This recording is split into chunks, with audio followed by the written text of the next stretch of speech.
refugee camps for Rohingyas in Myanmar, the government stands accused of cutting off food as people are dying every day. A young pregnant woman came. She looked in pain. She is due to give birth any day, but she's come to this hospital and there's nobody here to look after her. On this week's In Focus, we travel to the camps to find a people in desperate need. We lost all of our dreams. We lost our homes, our hope. So now we are homeless, hopeless. So we have no futures.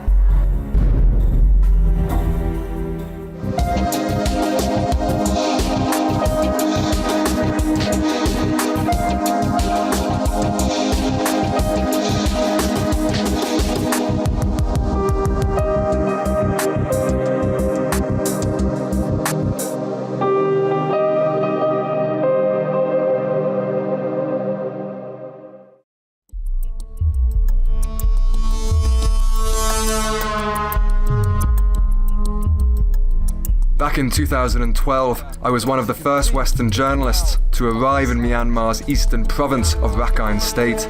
Violence had recently erupted between Rakhine Buddhists and Muslim Rohingyas. The destruction was shocking.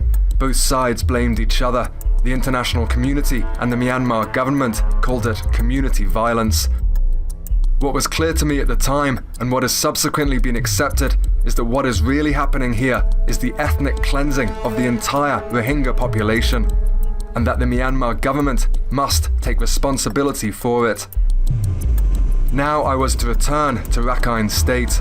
It was rainy season, and for 2 years I had heard stories of how Rohingyas were being withheld all rights and being encouraged to leave the country. We headed straight to the camps. The Rohingya and Rakhine populations have been completely segregated. Tens of thousands have had their houses burnt and now live in ramshackle huts or tents with little or no sanitation. Some elders greeted us and took us inside to talk.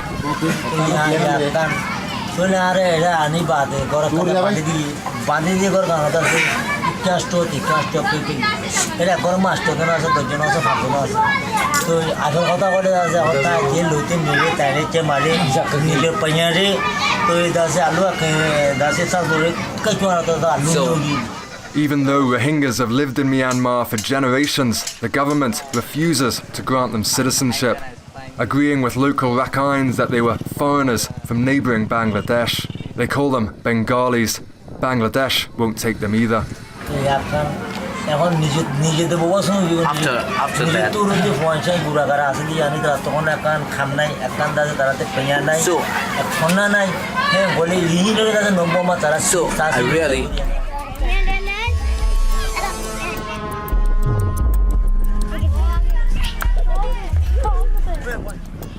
As we walked through the camp, a baby is brought out to us. The child's mother died 2 days ago in childbirth. These people say that with proper medical attention, she would have lived. Every day, Rohingyas are dying simply due to the lack of medical care. The government says healthcare is being provided. We went to a nearby hospital to find out. We asked for doctors. There weren't any. Nurses? None. We looked around. Empty. This used to be a government-funded hospital. Now, just an empty husk. While we were at this hospital, a young pregnant woman came. She looked in pain and her family looked in great distress.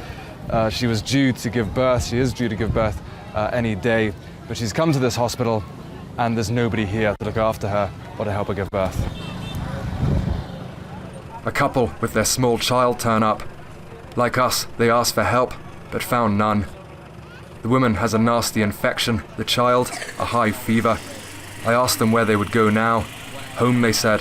Where else can we go? And it's not just medical care that isn't going through. Every day emergency rations are given out, just enough for each family to survive on. We understand these aren't from the government though, these are from local Rohingyas nearby, just helping these guys get by. The elders confirmed to me a story I had heard before coming here, that no food is being given by the government and international aid is not reaching them. There are accusations that the government and the local Rakhine population are stopping food getting through. Are they trying to starve the Rohingyas out of the country? And whose responsibility is it to give them food? How can I say? It's responsibility of all, the government, international community, and the community around this camp. So why is the government and the international community not giving enough food? I cannot say that.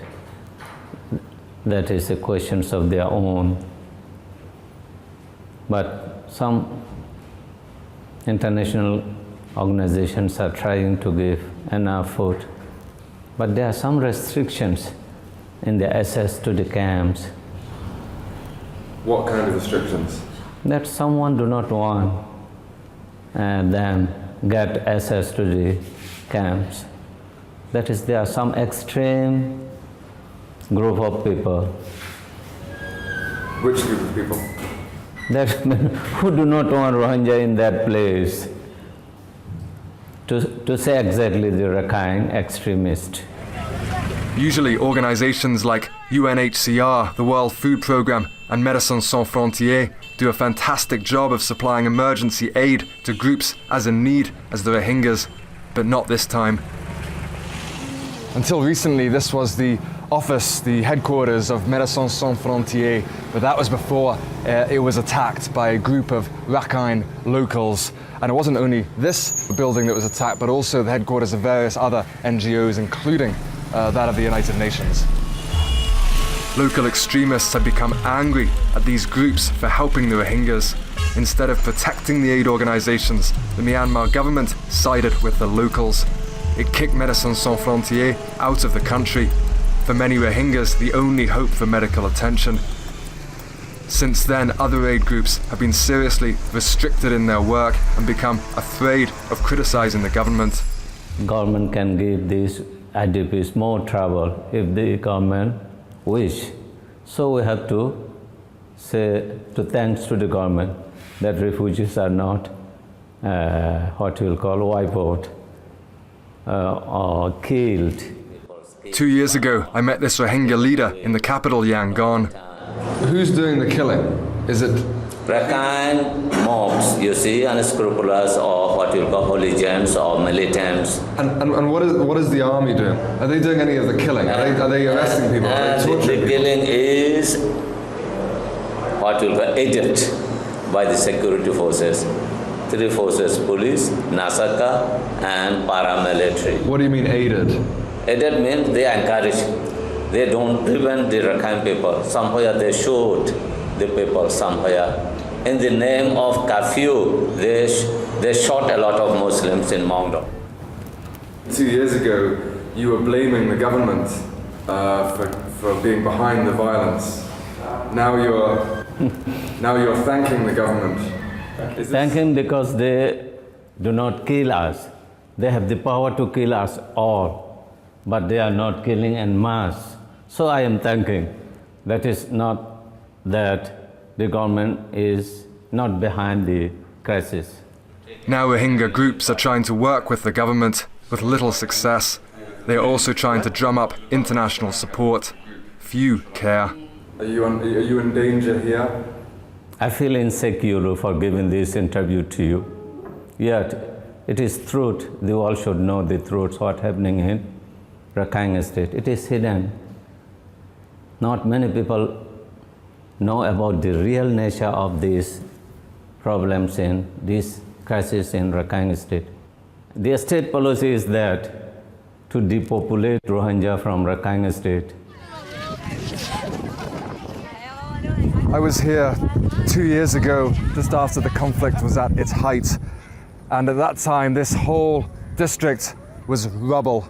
Now, 2 years on, nature has won out, and you never know there was a thriving Muslim neighborhood here at all.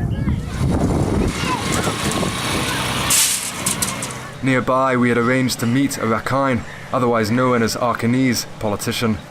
We all again know that those are illegal immigrants. They are not our natives, but still the time there was not a word Rohingya. In the British record, there was not Rohingya. Their nationality is only Bengali. Though we may be from the original stock of Indian people. But we have been here for many generations, many centuries. So we have our own identity, our own cultural, linguistic, and economic life, separate life. We cannot understand Bengali and Bengali won't understand us. So we have a separate identity, you see. We are entitled to claim that. They can come very easily here. So they settle here, first thing. Next, the Burmese government block them. They don't get a chance to go to mainland or Myanmar. And a Muslim man takes 4 wives. There are so many children. Their ambition is to have more population here. If more population here, they can occupy this land. This is their political ambition. Do all the Muslim men have 4 wives? Generally, but I mean generally, but some may have more or less, but generally they can 4. But I'm an against. I only one wife. My wife means door into one wife, one family. Views like this are rampant in Myanmar, and not just in Rakhine State. Absurd untruths about Muslims are widely believed and are promoted by the government. We went to a Buddhist monastery for some enlightenment. I asked the head monk why Rohingyas were being attacked. Prior Kotraga, the Buddhi do Maudo Mashi, Pongi Jodigo, Kanakana, Bodabaza Pong Jodigo, Kanakana, Musalandiga Minchori. The Dudia the Shaga, Bodabaza, Amusamindigo, Kanakana, Madijan, Grand Party, young grown as the Pride. At the beginning of the crisis 2 years ago, a Buddhist woman was allegedly raped by Muslims. Then 10 Muslim leaders were killed in retaliation. Cue ethnic violence unhindered by government intervention. Before the violence, we are living together. We love them. We are working in our house. We're living together. But as I say, I dislike this riot, violence. But after the violence, our mind becomes different, quite different. We're lost of trust. We're lost of trust. And you see in the world media, those Bengalis are killing themselves. They are suicide. There are so many suicide bombers. They are fighting Iraq and Iran so many times. Everywhere in southern Thai, they were fighting the government. Even in the China. So how can we believe then? After the riot. Musalan Tayama, Mimanga Krayoshi, Yagatami Linga Sepalai, Yakaya, she desire, or Oma, a part they are between Helion Shedigo. Why do so many Muslims rape women? The Lure Boho, I Salame Bata, Hemo. But we are innocent people. We are not fighting with them. Is there any evidence for that? Oh, quite clear. They have photos from the satellites. The government has put them in the newspaper. Do you believe everything you read in the newspaper? They are trying global terrorism instigated by those living in Afghanistan. Those Taliban and Al-Qaeda are trying to donate these lands. This global, their global tragedy. Very terrible, very terrible. Very fearful for all the nations of the world, including you. Another common accusation with no basis in fact is that Muslims are creating terrorist camps in the region. So why is the government allowing this hatred to persist? The answer lies in Rakhine State's own problems with the central government. Rakhine is one of the poorest areas in the country and has for years had a latent independence movement. If our Afghanese people don't stand on their side, this land will be lost. This will be in the hands of the Bengali. So I think they make some problem between the Bengali people and Afghanese people. The government? Maybe. This is my personal opinion. But because I've heard that before. So do you think the government has created problems between sometimes. Rakhine and Muslims? Occasionally. You said that you suspected the government was trying to create conflict between the two. What I've heard is that because the government has lots of different nationalities, it's hard for them to keep the country together. Therefore, they've supported Rakhine against the Muslims to make Rakhines like the central government more. Do you think there's truth to that? Your idea may be, I think, very close to the truth, but this is your idea. But every government has its own interest. They are creating their own interest. But your idea may be right. Across town, we were taken to see a Rakhine refugee camp. Many Rakhine houses were also burnt down during the Troubles, although not on the same scale as for the Rohingyas. I have been to many refugee camps around the world, and by this one, I was pleasantly surprised. In some parts, it resembled more a holiday resort than a refugee camp. Who gave the money to build all of this?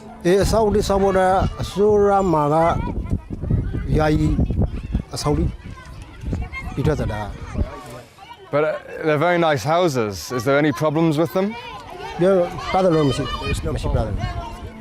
A Rakhine woman then showed me around her temporary home, in stark contrast to the ramshackle huts and tents of the Rohingyas.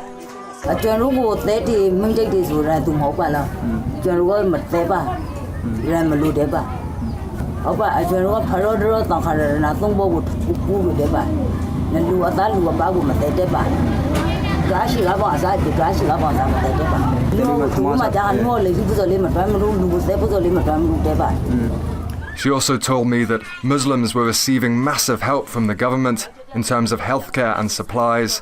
She told me that the Rohingyas got the best food and the leftovers were given to the Rakhine. I asked her whether she had seen a Rohingya camp. She hadn't. Absurd rumours continue to be believed by most. We travelled back to the Rohingya camps. There's over 1 million people in this series of camps, but this is the only school. Quite often you see children desperate to get inside their school.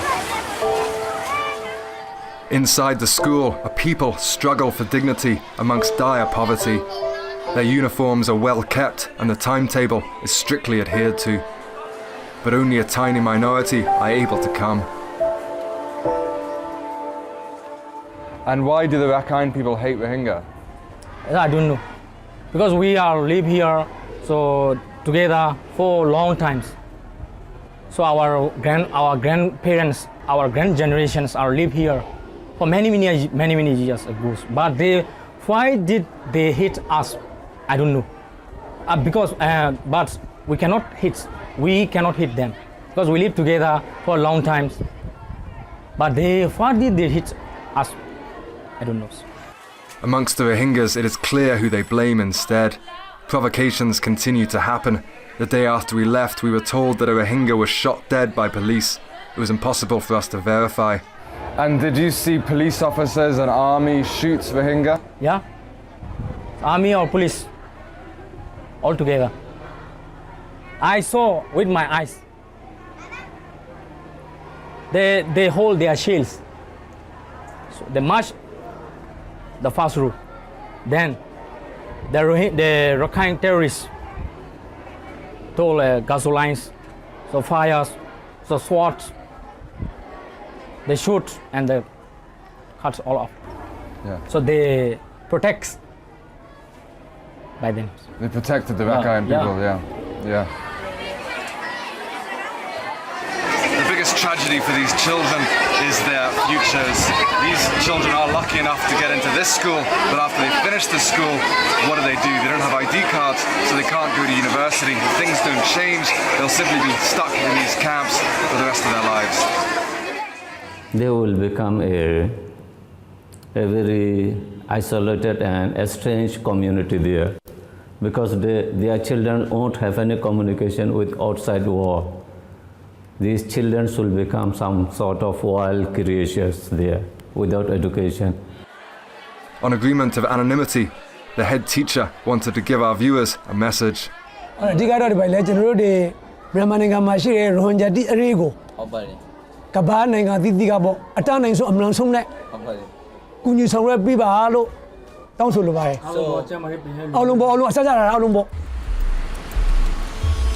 The day after filming this, 3 security officers from the Myanmar government came early to our hotel. They informed us that they had been to see everyone we have talked to for this film. They told us that if we filmed again or talked politics with anyone, we would be expelled from the country. The government doesn't want this story getting out.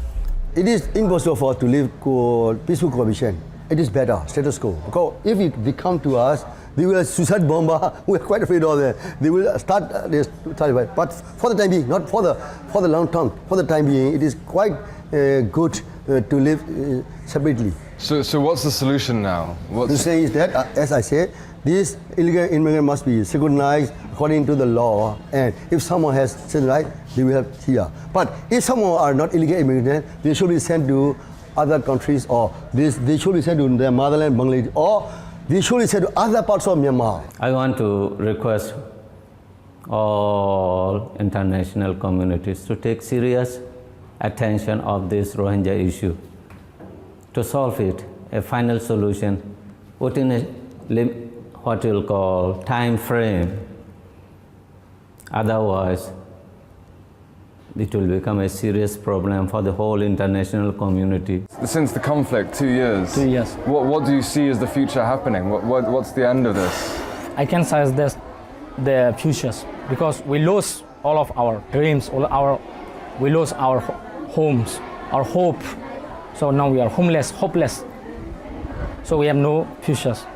We just want basic human rights. If we can live freely, we can eat freely, we can walk freely, we can move freely, we can get education freely, that is sufficient for us. So for these simple rights, I think the world can engage with Myanmar government to secure these people, these simple rights. So what's your message also to the Americans, the Europeans? It seems the international community doesn't really care. My message to them is, they pretend to be really generous, humanitarian, and there are a lot of humanitarian convention declarations at international level or in United Nations. But these covenants, declarations, protocols do not come in practice.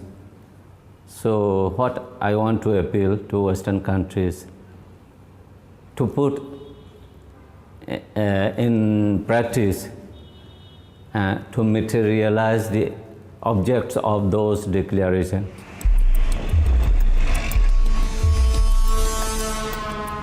Back in the capital Yangon, political change is afoot. After over 20 years of military rule, a democratic movement is fighting to be heard. Aung San Suu Kyi, after 15 years of house arrest, has been released. She, however, has said nothing in support of the Rohingyas. What's more, international powers have said little or nothing too. Yangon is moving away from its former ally China and is opening up to the West. The country has yet to be exploited for its huge resource wealth. Western governments and businesses are circling, afraid of offending the Myanmar government and afraid of losing out on lucrative contracts. Western powers are loath to criticize the Myanmar government. The Rohingyas have few friends in the world willing to help them.